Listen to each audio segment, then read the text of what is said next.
तब ना आसमान से उतरल बारू धरती पहाई का करलू जब माथवा पट्टी का करलू ए जाने चांद के भी फीका करलू जब माथवा पट्टी का करलू जाने चांद के भी फीका करलू।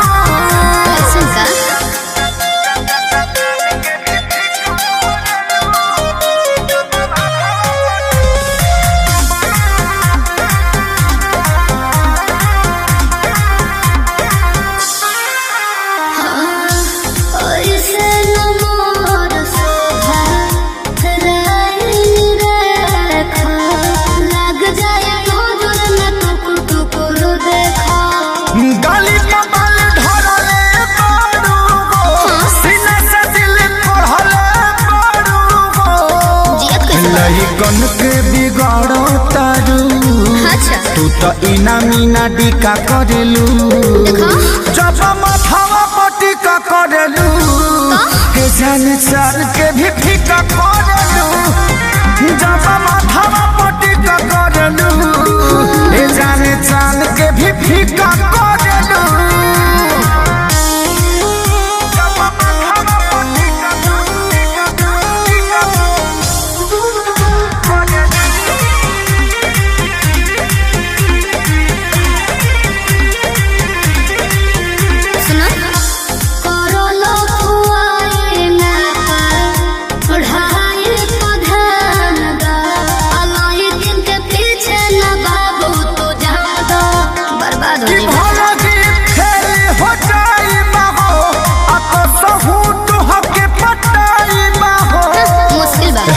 तोहर में लागल बानी पागल करे के तरीका करेलू जब माथवा पटिका करेलू ते जाने चाल के भी फीका करेलू जब माथवा पटिका करेलू ए जाने चाल के भी फीका करेलू।